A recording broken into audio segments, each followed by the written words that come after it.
tried to bar President Trump from the Colorado ballot using an unconstitutional maneuver that is a bastardization of the 14th Amendment to our U.S. Constitution. This was a provision, Section 3, that was designed to bar Confederate members, people who switched to the Confederacy, from actually being able to serve. That's very different than what's at issue here, to say the least. This is a hollowed out husk of what the country was built on. The basic principle that we, the people, select our leadership, not the unelected elite class in the back of palace halls. That's old world Europe, not the United States. That's why I'm making a pledge today that I will withdraw. I pledge to withdraw from the Colorado GOP primary ballot unless and until Trump's name is restored. And I demand that Ron DeSantis and Chris Christie and Nikki Haley do the same thing, or else these Republicans are simply complicit in this unconstitutional attack on the way we conduct our constitutional republic. I refuse to be complicit in that. I think what they're doing is wrong. And I think it's up to Republicans to step up and stand up with a spine for our country's future. That's really what's at stake, whether we, the people, actually have a say in deciding who leads this country. Yes, it would be easier for other Republicans like me who are running in this race to say, hey, if Trump is sidelined, there's our opportunity. No doubt other candidates are probably privately celebrating with their corporate sponsors. That's not the right thing to do. I think the most useful thing that every GOP candidate can do right now is to join me in that pledge. I'll say that I will withdraw from that Colorado GOP primary ballot until Trump's name is restored. This belongs to the people, not to the unelected Democratic cabal of judges in Colorado or any other state. And I demand that Ron DeSantis and Nikki Haley and Chris Christie do the same thing, or else they're complicit in what this security state is trying to do to shut down Trump. I stand by that, and I expect them to do the right thing. He is a self-hating, disgusting, puny, welcome. I don't know why she played that, because it just certain things just makes your blood boil. I mean, if he might as well have sat there and said, listen, I desperately want to be Trump's vice president. And that's what this is all about. It's just, oh gosh. And it's we got a year of this left. We got 11 months of this left to talk about this nonsense. But what is not nonsense is that Donald Trump has been kicked off the ballot in Colorado. They've given him an out, though, and we'll talk about that. But the significance of him getting kicked off the ballot and why those judges did it, it cannot be overstated. We're going to get into that this morning. The 118th Congress also has proven to be the least most productive Congress in history. Yesterday, President Biden signed in 2 more bills into law, making it 22 bills that they have passed and had signed into law this year. And wait till you understand what some of those bills were. Really perfunctory items, like naming a street after someone. They did nothing. It's the least productive Congress ever. Think about that when you talk about who you want in this position or who you don't want. Also, President Biden and Vice President Kamala Harris, we teased this a little bit yesterday. They launched a national law enforcement accountability database to advance police reform. We'll discuss that this morning. And a new Texas law will allow authorities to just simply lock up folks who enter Texas from Mexico or other places. And New York has become the latest state to join the bandwagon of passing bills to set up studies to examine potential reparations for formerly enslaved African Americans. We'll discuss that as well. And maybe the biggest story of the day, perhaps of the year, a judge has ordered the names of Jeffrey Epstein's associates to be unsealed. Who's on the list? As Hollywood and the political world shudder as they wait in anticipation. I know Austin's not on that list. Absolutely. That's why he's with us this morning. Absolutely not. I got a lot of problems, but that ain't one. Good morning, brother. How you doing? Austin Cooper's with us. We always appreciate you, Austin. Are Well, you I take it you are in the United States? I am in the United States in my home in Oxon Hill, Maryland, not going anywhere except to see my mama in Philadelphia for Christmas. Look Yeah. at that. And so when are you leaving? Thursday. I'm Okay. sorry, not Thursday. Saturday. Okay. Yeah, I'll just drive up on Saturday and come back probably Tuesday and be here to bring in the new year. Oh, okay. So you're gonna stay the weekend there. Yep. Oh, very good. Very good. See, you going up to Philly. I was thinking maybe me and you will hook up a little bit for a little bit. Maybe I can indoctrinate you into a Knick game or something like that. We can go up to New York and Now have a that few now that is enticing. You throw a and I got few to talk. back. I mean, mom is not that important, is she? No, no, no, no. Mom will understand. She'll understand. She'll be like, who's Stacy? And I say, here, talk to him directly, Mom. Oh, yes, indeed. Listen, I always say, give me the interview. Oh no. If I get the interview, I'm getting the job.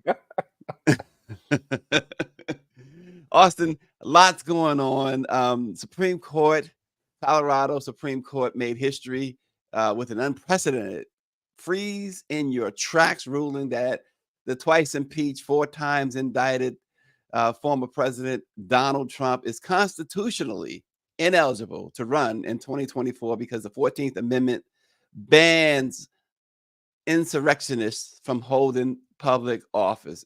And they say it covers his conduct on January 6th. Now, it was a 4-3 decision.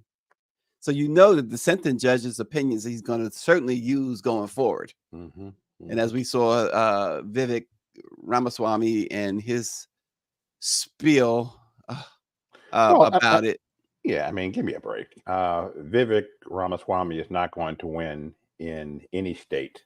So who cares whether he's on the ballot or not on the ballot anywhere? He's not going to get.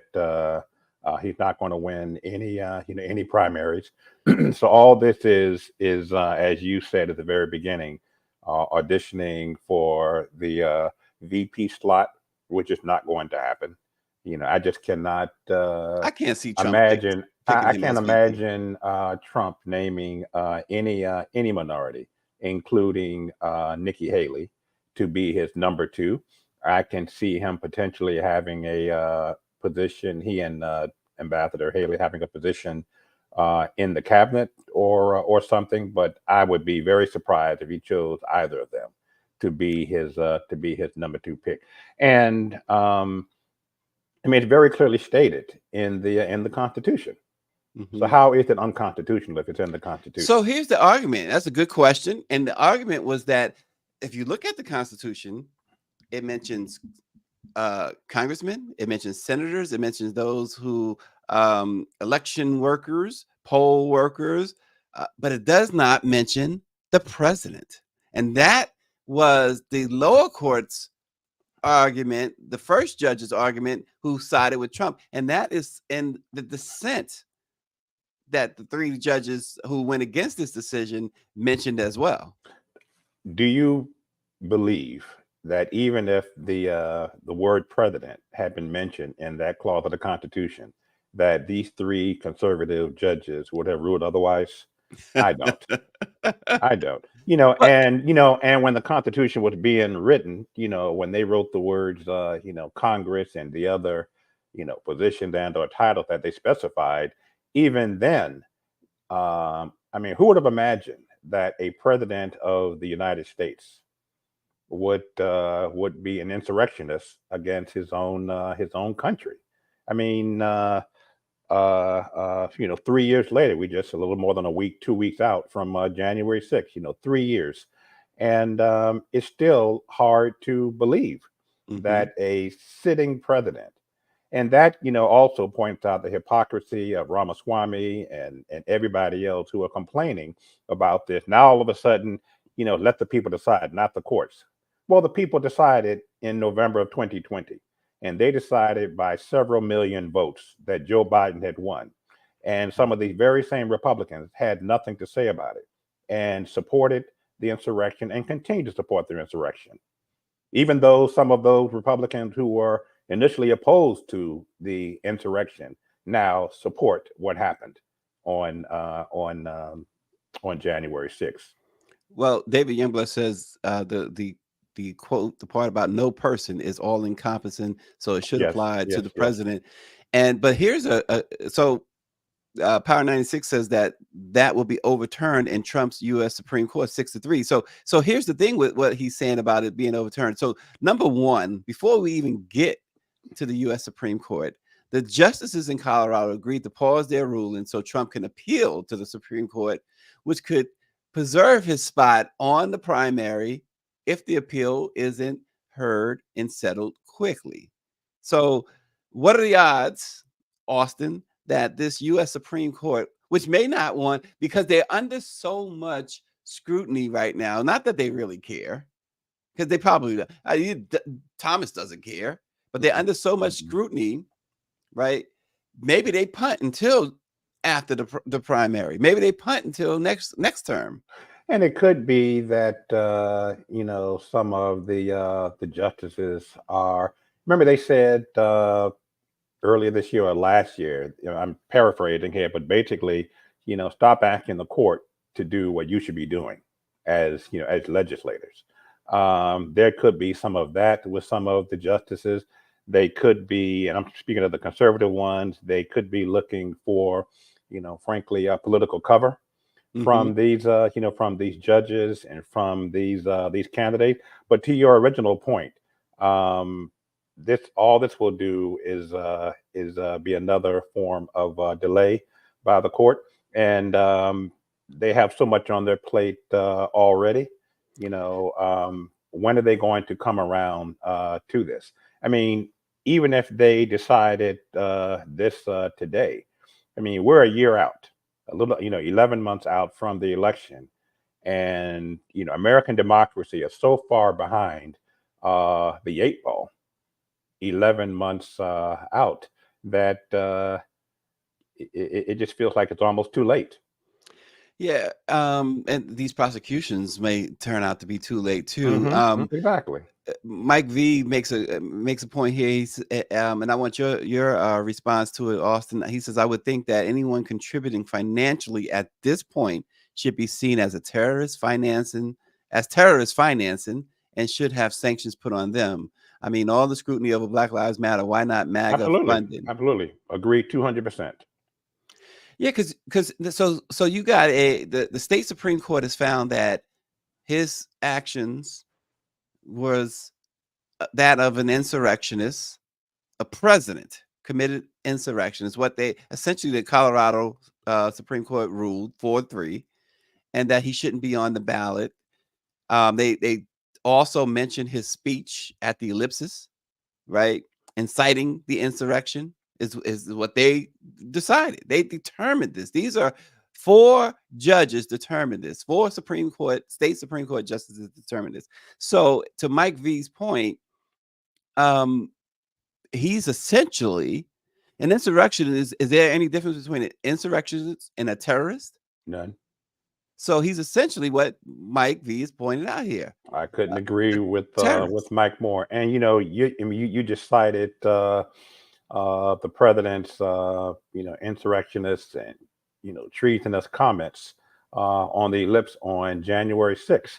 But how many he's only doubled down in the last 3 years. Now he's not once but twice, maybe even 3 times. It's openly, publicly talking about being a dictator when he comes into office. He's using, Hitler-like, terminology.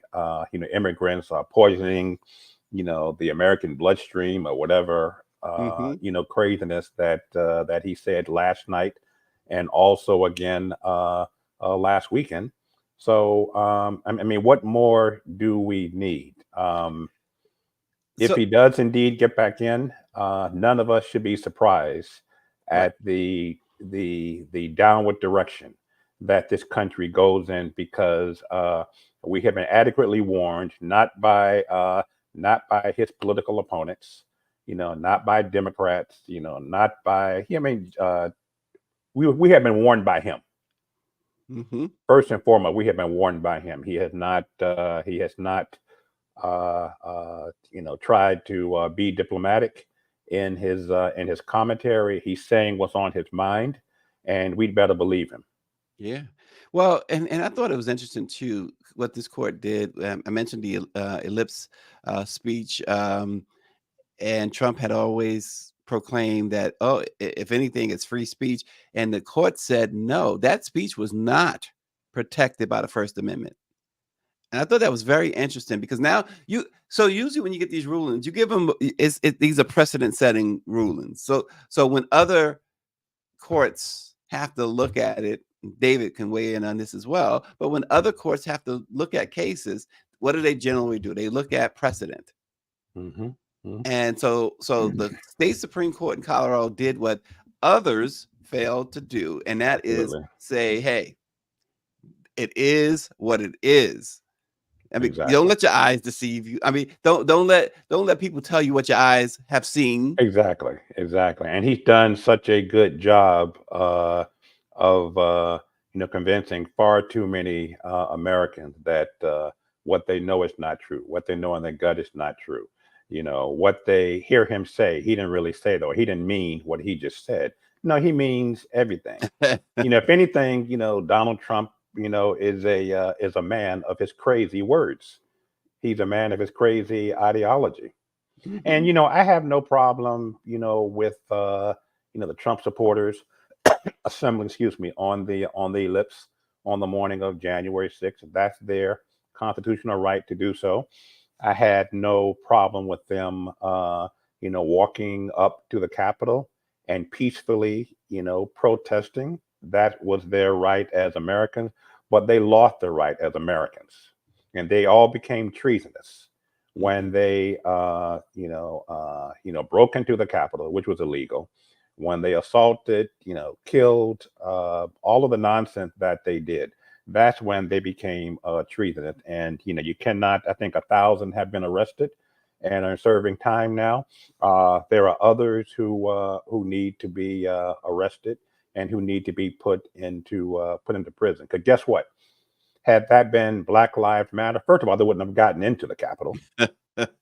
I mean, they would have gotten perhaps on the Capitol grounds, but that would not have happened. Breaking windows and all of that. That simply would not have happened. So it's it's always a double standard. And no doubt here in somebody would have America. gotten the federal death penalty. Oh, please. Absolutely. Absolutely. But here, to your point too, the Colorado, this is word for word. Just give me, I'm going to give you one sentence what they wrote. President Trump incited, this is their words, President Trump incited and encouraged the use of violence and lawless action to disrupt the peaceful transfer of power. That is from the Colorado Supreme Court. And how can anyone objectively, disagree with that statement? If Donald Trump had told those people, okay, go home, we've taken this as far as we can, those idiots would have gone home. But well, he you told remember them to go to the Capitol, and they went to the Capitol with the belief that he expected them to storm the Capitol and by any means necessary to stop the counting of those electoral ballots. And as David Youngblood highlights that as soon as they broke through those barriers, they became criminals of varying degrees, from trespassing to insurrection. Exactly. So there's no way around that at all. You had children and spouses turning in parents and husbands and wives. Yep. It was that bad. Because even some family members was like, wait a minute, that's just too far. I get it. We all get it. Whoever you're for Trump. And I get it. You're going down there to stand by Trump. But what you did, we can't live with that. I mean, they had one case where a son turned in his father. His father, yeah, I saw that. And I think the father got like 16 years or something like that, or Yeah, yeah. something I like that. think there was a an ex-wife who An turned ex-wife. in who Oh, turned in Lord, her. listen. Those he exes, you he gotta should watch have, your back. he should have reconciled whatever it was, because You now gotta he's watch your in back. now You he's can't in be prison. committing no insurrection But when you got an ex-wife. Stacy, I don't believe for 1 second that Trump ever really intended to go to the Capitol. Oh no. I mean, I think that he acted a fool in the Beast. I do believe that he assaulted a Hmm. president of the United States, assaulted a member of his own Secret Service Yes, he did. detail. But I don't think he had any intentions of going to the Capitol. Once again, he let his idiotic disciples do his dirty work, and he's free, and many of them are in prison or facing jail time. The son and the father from Texas, Power 96 says, and Mike V highlights that the night before Trump used DHS to arrest Black Lives Matters protests outside the White House with picket signs and used DHS drones to monitor their movement. He says, Hmm. so much for Hmm. big government infringing on their constitutional rights. So Thank you. you had that situation as well. So you're right. I mean, we all know what you said is 100% true. No, who can in any way offer any credible denial to what you said about if it was uh, Black Lives or any other protesters that had nothing to do with Trump? If it was if it was the other way around, they were protesting.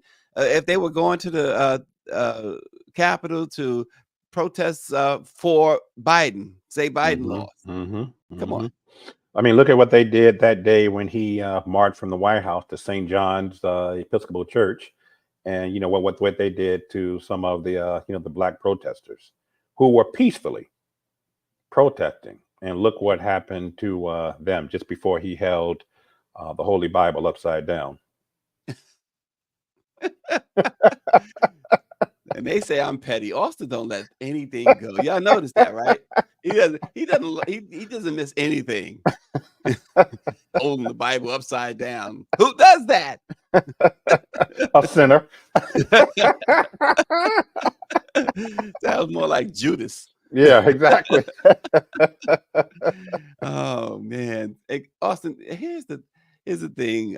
So speaking of Congress and Capitol Hill, only 22 bills have made it into law in 2023 with this 118th Congress, which of course is controlled by Republicans in the House and Democrats in the Senate. It is the most or the least productive Congress in history. It goes all the way back to 1931. Back then, Herbert Hoover was president, and the Great Depression had started, and uh, you had those silent films going on. They were still new. So that's the last time that Congress had been uh, inactive like this. Even Chip Roy had said last month, and this is the Republican out of Texas, and he's part of the group in the House that has stopped several spending bills from advancing to the Senate. But he says, one thing I want my Republican colleagues to give me one that I can go on to go campaign on and say we did. Anybody sitting in the complex, if you want to come down to the floor and come explain to me one meaningful, significant thing the Republican majority has done. That's from Chip Roy. When he was on the floor of the House Hmm. saying, we've Hmm. done nothing. I Hmm. can't even go campaign and say, look, to potential voters, I can't even say we accomplished this or Nope. that. It has been a year of them trying to protect an insurrectionist, a treasonous, twice indicted, twice impeached, 4 times indicted former president. And see, I always highlight that. People say, well, it sounds like you're taking sides. No, I think it's important to highlight what Highlight you're dealing facts. with. Yep. Right. You Highlight have to, facts. as Yep. a journalist, you have to, and this man has been convicted by a civil jury or found responsible by a civil jury of sexually assaulting a woman in order to pay her $5 million. His business, a judge said, committed, quote, from the judge, massive business fraud. And they're about to ding him and his business for $250 million and kick him out of New York once and for all. So the context is so important. Mm-hmm. But the thing is, this is who the Republican majority in the House is taking their marching orders from. And name, Stacey, one job where we could make $174,000 annually. 200 and change if you're the speaker. Yeah, exactly. And not not perform, not do our job, but have all of the perks that come with being a member of Congress. A staff in Being able to go Washington, a into staff. a theater and watch Beetlejuice and fondle your partner openly and smoke. Yeah, and still remain in Congress. No, it's it's absurd. Didn't have George Santos all year. Yep. I mean, we had McCarthy, no longer a member of Congress, but at the beginning, next month will be exactly a year since we watched that 15-round circus. I mean, 15 round yeah, exactly. I mean, it was absolute nonsense. And I might add, the same Chip Roy who spoke so prophetically on the floor of the House, and you mentioned, he's absolutely a extremely conservative Republican, but he was factual on that. But this is the same Chip Roy last week who voted in favor of the investigation, impeachment inquiry of the president, which means that 2024 will be no different. They will not do any meaningful thing whatsoever.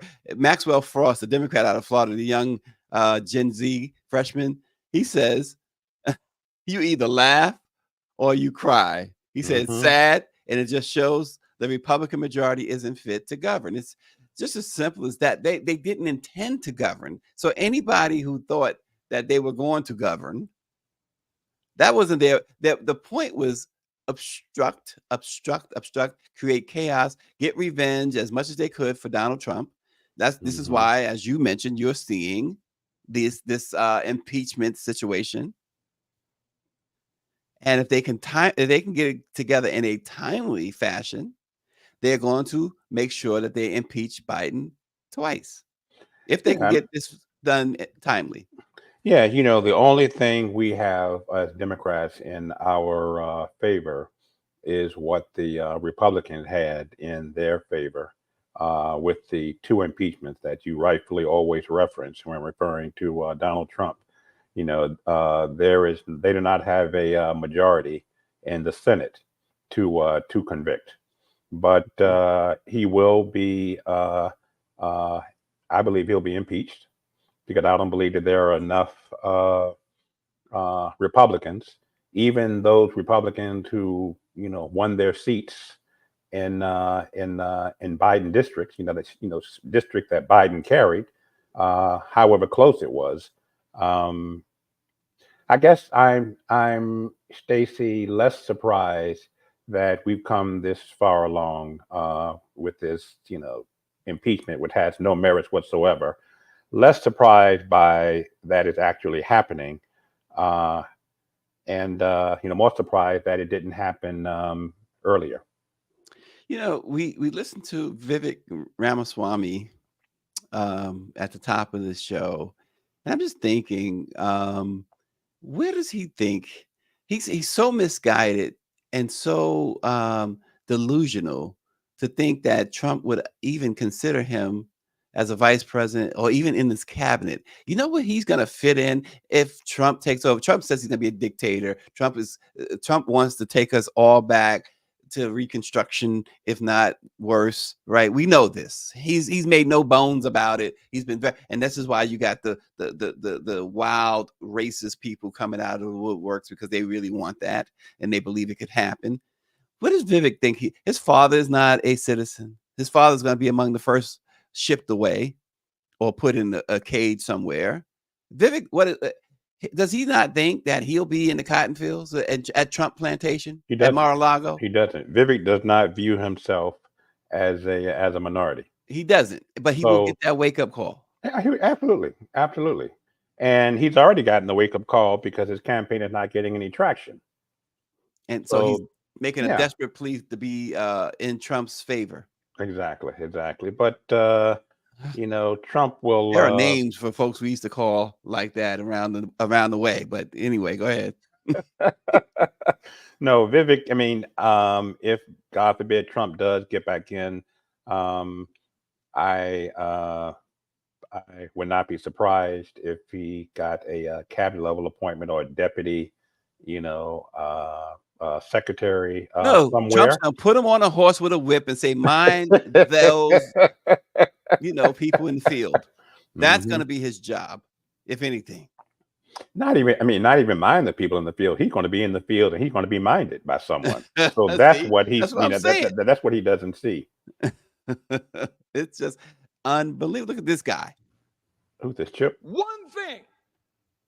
I want my Republican colleagues to give me one thing, that I can go campaign on and say we did. One.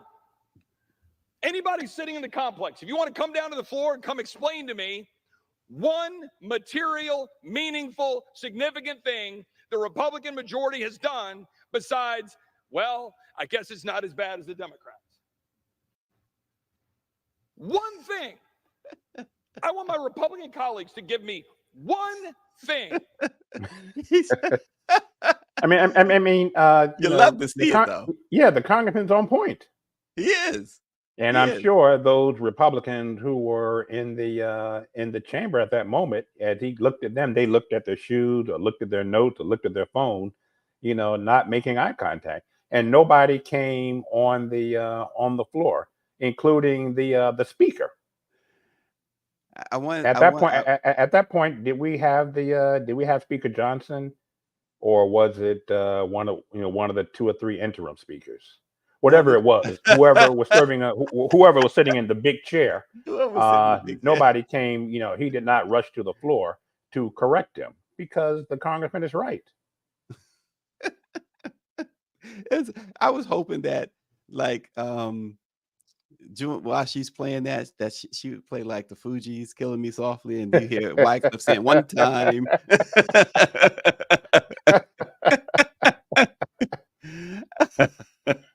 Yeah, no, but again, these Republicans, have moments of, fleeting moments of courage. The congressman was right on point with everything that he said in that statement. Yet, he, is voting in support of this sham impeachment inquiry of the president. So. Mike V says, "You remember when a Republican was playing Candy Crusher on his phone and could care less in Congress?" It's stuff like that. And Power 96, to your point, Austin, he said Chris Christie talks all of that junk, but went back being a MAGA Billy once Colorado removed Trump's name. He says, "I don't trust any of them." Exactly. And Chris Christie, for all of his being on point and criticizing Trump as no other Republican candidate for the GOP nomination is doing, he'll take a position in the administration too. Oh, without question. If given the opportunity. Without question. There's no question about that. Chris Christie got his feelings hurt a little bit because Trump talked about his weight. And look, Trump talked about Marco Rubio's wife and Ted Cruz's dad killing Kennedy and this and that, and they were right. They all fell in line. They all in line. And Chris Christie, all he did was talk about he had too many cheeseburgers or something like that. Yeah, you Chris remember? Christie will get over that. He talked about. He said Ted Cruz's wife was ugly. Ugly. Yet within And he wasn't lying, but anyway. at the first date dinner, she was there at his side. Right. They were kissing the ring. Yeah, yeah. They were kissing the ring. My significant other, if he had said that about my significant other, she'd have been like, "I'm not going to the White House," and guess what? Neither are you. Neither are you. That'd have been real. That'd have been a quick shutdown. No, but those. So when they start talking about the wife or the kids, that's when it gets physical. That's when the choking out comes. You know, talk all you want. You call it choking out? Yes. Talk all you want about me or me. Whatever. Exactly. But generally, men, you talk about the wife like that, and it's okay. You go and have dinner, and not only that, you support. Come on. No, not only that, but you go home, confront your wife, and return to the office the next morning with no visible scars. I mean, that's oh gosh. And Mike V says, if I was in Justice Thomas, I like that. I would be worried about I would be worried about other justices may look into bringing in Jeannie Thomas for January 6th now. Look. But they live a life where they feel like they're above everything. The rules don't apply to them. Yeah. So I mean, they see themselves as so many, Hollywood celebrities and sports celebrities. Well, they view themselves as political celebrities or judicial, celebrities, and the rules that apply to you and me don't apply to them. And this is the perfect environment to get away with that nonsense. Well, absolutely. Well, the state of U.S. Politics, state of world politics, really, right? This is what it is. But Austin, some interesting news. The Biden administration launched a national law enforcement accountability database, a collection of records which is aimed at bringing transparency to and documenting instances of police misconduct. This is a tool, but the problem is it's not a tool that's public, though, right? So the database would be kept privately. So I don't understand wholly. I don't understand the benefits of it. If it's just because we're still not going to know about police accountability unless they decide, the DOJ decides to release it. Yeah. I mean, I applaud the president and vice president for launching this database. But like you, I'm having trouble understanding, where's the teeth in it for any meaningful type of enforcement. I mean, if it's going to be hidden and not come to the surface, then how are these officers going to be held accountable? Exactly. And the other part about this, and I know that it's all he can do at this point without Congress, but this is the database will document instances of federal law enforcement misconduct, right? So that's not been our biggest problem, right? Including criminal convictions, suspensions and terminations, civil judgments, resignations while under investigation, and sustained disciplinary action based on serious misconduct. It will require federal law enforcement agencies to provide information about misconduct, but would not bar an individual with a record of misconduct from being hired or penalize agencies for hiring them by another police. Yep. So yeah. So that's a problem. Again, where's the teeth? Yeah, but okay. So Greer mentioned something there, and so sometimes you always got to look at okay, this is what we have, but what if we have this? And Donald Trump So this is what Biden's doing. He's because again, his strength, his authority, I should say, can only go but so far, right? Federally. But Trump has said that he would indemnify the police. He would give them a license to do whatever they already have it, but you're not going to be able to. You're not going to see any more prosecutions of police. He's like, we are going to shoot them in the streets. So in other words, forget about worrying about whether or not you're going to get a fair trial. Courts are going to be useless in the Trump in a second Trump presidency. We're executing you for stealing, he said. No, this is Donald Trump's vision for America. This Donald Trump is no different from the Donald Trump who first took the oath of office in January of 2017. He's no different from the Donald Trump who participated in discriminatory, housing practices against, blacks and minorities in Queens with his dad in the 1970s. I mean, this is who Donald Trump is. And his first term, and I'm, specifically using the word term, because if he gets back in office, we will not, to your point, Stacey, we will no longer be referring to his being in office as a term. Nope. That will be out the window. So America had better wake up and realize that when it comes to what he just said about the police, this is his vision for America. And some of the very same people who are, supporting this are going to be some of the very same victims of police abuse and have no recourse. None whatsoever. None. So the database is a good idea, but it would be a great idea if this was all of law enforcement. Agreed. So down in Texas, of course, where everything is bigger. Where else? Where else?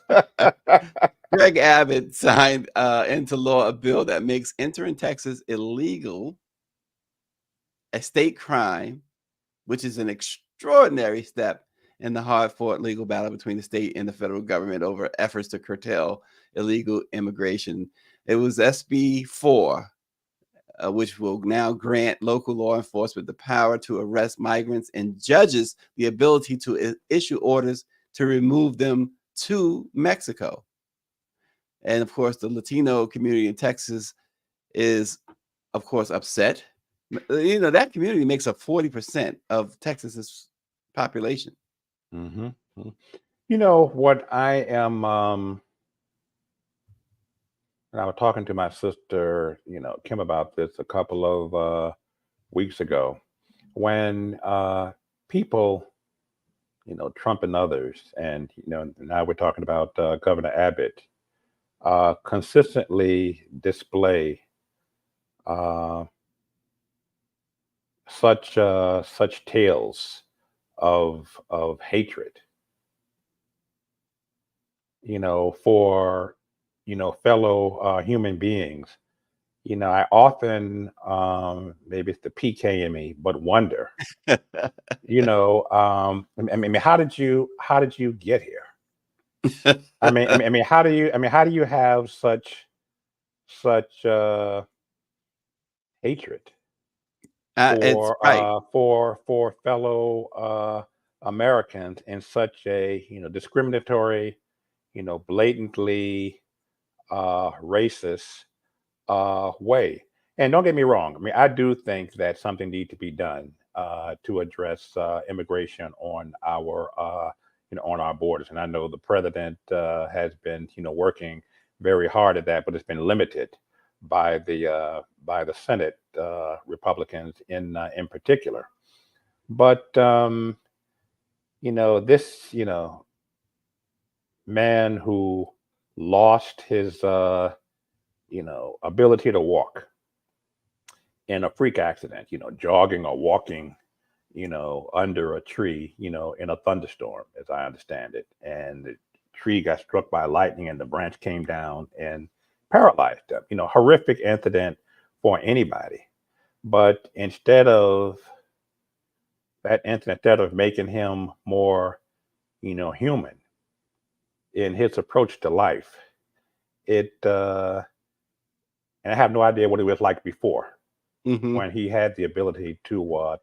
All I can do is go by, what I see as a man confined to a wheelchair, who's the most prominent and powerful elected official in the state of Texas, and everything that he does or says politically, legislatively, executive orders. I guess this was an executive order. I'm not sure, but just comes from a place of bitterness and hatred.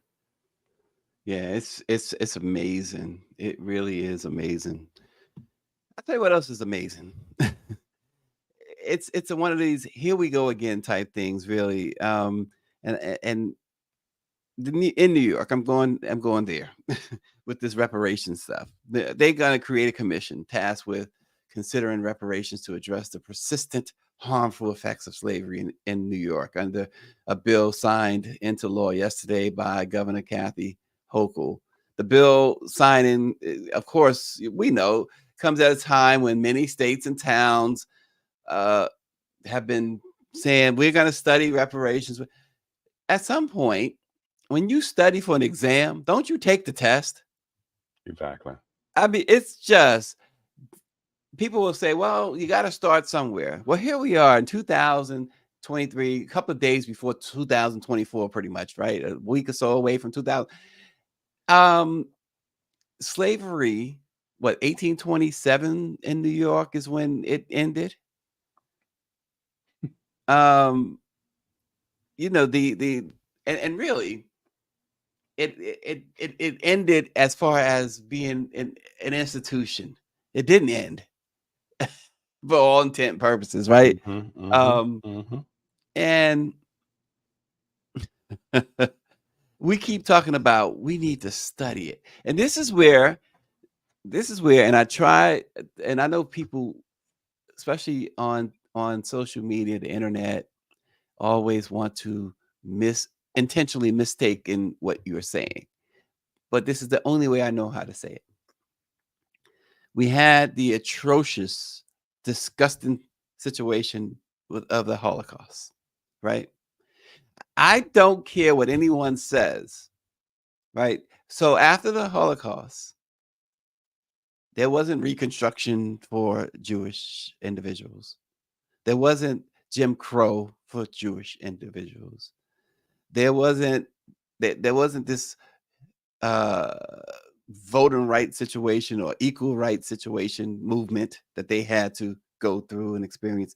And more importantly, or just as importantly, they were in a lot of ways repaired, right? You can't fully repair them for that Holocaust. No, just as you cannot fully repair Black people for slavery.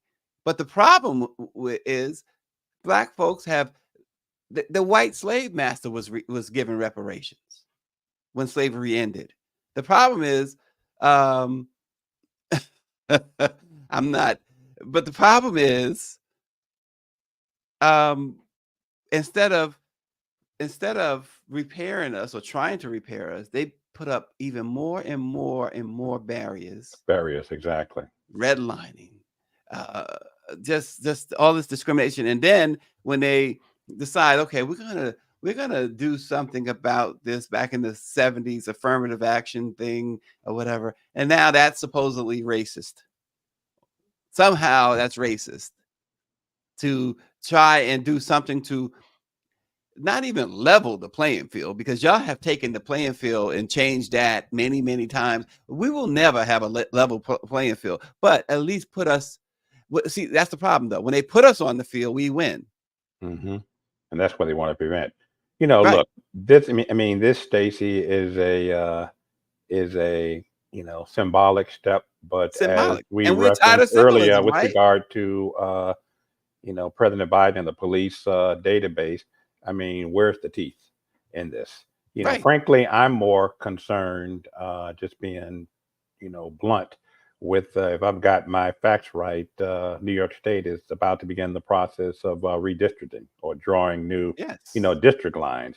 You know, um, if those lines are drawn in a way that takes away from our black representation in Congress, which is not that great. When you consider the entirety, you got Hakeem, you've got Greg Meeks, and I think that's it in terms of at least the black members of Congress, a few minority. But that, New York State, it's the congressional delegation is predominantly a white delegation, and nowhere near representative of the minority representation in that state. So if those lines are drawn differently in a way that is harmful to us as minorities, um, that's Yeah. I mean, to heck with the with the commission and studying what had been a 400 plus year issue, 300 plus year issue. It's just, it's just ridiculous. To me, it makes us as African Americans, makes us look like we have our hand out, right? Hmm. And, Hmm. and we're not the ones who are putting forth this stuff, right? Hmm. Hmm. Especially studies, commissions. We Yeah. don't need studies and commissions. How long? Look at the How, history. yeah. I mean, I didn't. I mean, how long before they're supposed to come up with recommendations? At least Well, so a this is year. like, yeah, well, 18 months, I think, or whatever, right? Yeah, yeah. So we're comfortably after the election when they come up with Well, recommendations. but but So but Austin, here's the thing with that. So as you notice, like California, their commission came out with this huge thing that it should be getting millions or whatever, and plus this, that, whatever the other. But as these reparation commissions, Sheila Jackson Lee's been talking about it for years, and in fact, the federal HR 40 dates back to the 80s. But as you see more and more jurisdictions talk about or even consider commissions for reparations, what have you noticed? You notice that, okay, we got rid of affirmative action, right? And they're using that to get rid of other things. You don't absolutely, think this fits in their definition of affirmative action? absolutely. So my point is, go ahead and pass it. Go ahead and get to the verge of saying, okay, we're going to give you reparations. They will shut that down in a heartbeat, saying that's affirmative action. You can't Hmm. do it. Hmm. And Hmm. is Kathy Hochul or Gavin Newsom are they going to fight that? Nope. They're going to fight to say, no, we're going to give them the money. We're going to give them the tools or whatever. We're going to stop redlining and stop discriminating. We're going to stop with the appraisal discrimination and the home loan discrimination. Navy Federal Credit Union. We just did Yeah, that yeah, story. yeah. Last week. Yep. Earlier this week. Yep. So it's nonsense upon nonsense. Al Sharpton standing there with the governor signing this bill. Come on, that guy, wherever the camera goes, give me a break. Do something meaningful. Instead of continuing to enrich yourself. Give me a break. Don't get me started on Tell us, Al. tell us how you really feel. Don't get me started. I'm almost afraid to ask, based on your reaction to the Reverend. I'm almost afraid to ask your thoughts on that. If your thoughts have changed on that pop icon. See, Austin, I don't think you were invited here to cause this type of consternation. Stacey, your whole body language just It's changes just when I awful. go there. It's just awful. I wonder if she's on Epstein's list. Ooh.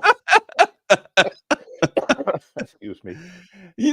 Everybody's cringing. Everybody's like clenching and shaking and shivering. A federal judge in New York has ordered a vast unsealing of court documents that is going to happen early next year that will make public the names of scores of Epstein's associates. The documents are part of a settled civil suit alleging Epstein's one-time girlfriend and paramour, Ghislaine, or however you say her name. She facilitated the abuse of Virginia Giuffre. And so this goes back to like Prince Andrew and stuff. And the lawsuit there. Of course, Maxwell, she's serving 20 years. Epstein, well, sooner or later, we'll find out what really happened to Epstein. Oh, no, he was taken out, it appears now, for no reason. Right. That was calculated. That was a hit. The two security guards, just happened to be playing chess. Or, they told them to go stand in a corner and stare at the wall for 15 minutes. And if you're telling anybody, we know where to find you. No, he did not commit suicide. He was killed for precisely this reason, to what they thought ensure that this black book or white book or whatever kind of book it was with all of these details would never see the light of day. The girlfriend, Maxwell, this got to be a sort of a relief for her too, because she won't necessarily have that big target on her back anymore, because she's another one who knows the names, right?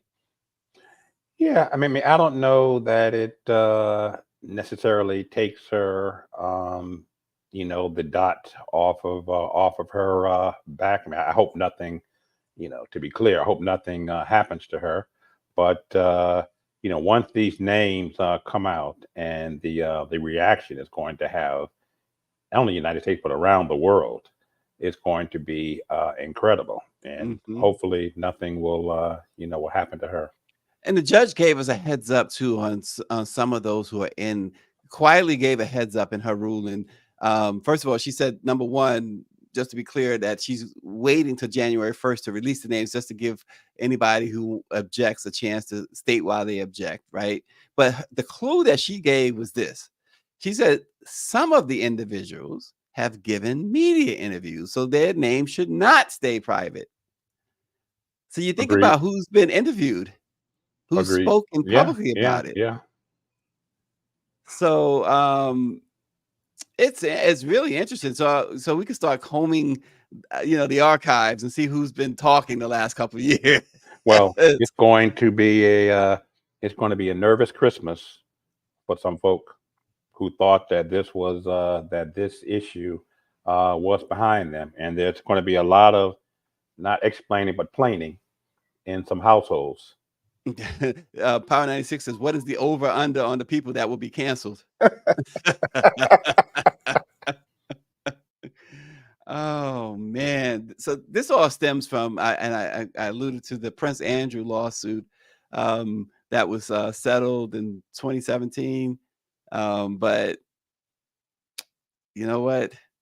Now the chickens have coming home to roost. Well, the thing about Prince Andrew is there's no more, political or any kind of further damage that can come to him. I mean, his name was one of the first ones leaked or whatever, and no one would be surprised. So he's gonna have a good Christmas, but some of the others whose names I have heard might very well be on the list, as I'm sure you've heard. They got some planing to do. Yeah, they got a whole lot of explaining. But I thought this is the biggest moment there is right now. Exactly. Oh man. And one of those when we say, "What did you just say?" Yes, one of those moments. You got folks changing their names right now. Exactly. I don't know that guy. XX. Who the hell is XX? Don't worry. And see, and finally on that topic,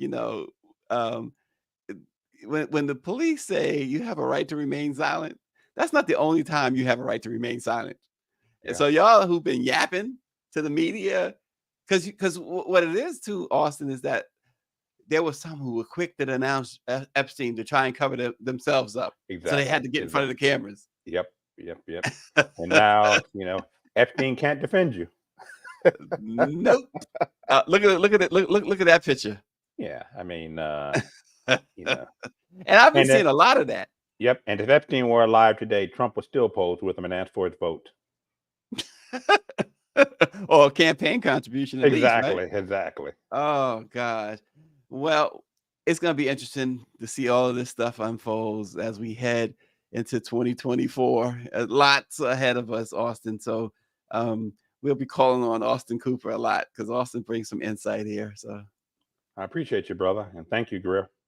And say hi to your mom. Thank you. I will. And your daughter. How's your daughter? Ashley's fine. Ashley started, after, was in teaching English in Seoul for 8.5 years. So she's home with my ex out in Rockville and started a job this week as a legal assistant at a law firm. So she's interested in exploring the law. Awesome. That is the world of Austin Cooper. We love it. I appreciate you, brother. Thanks for joining. Let it be known. We'll see you tomorrow. Absolutely.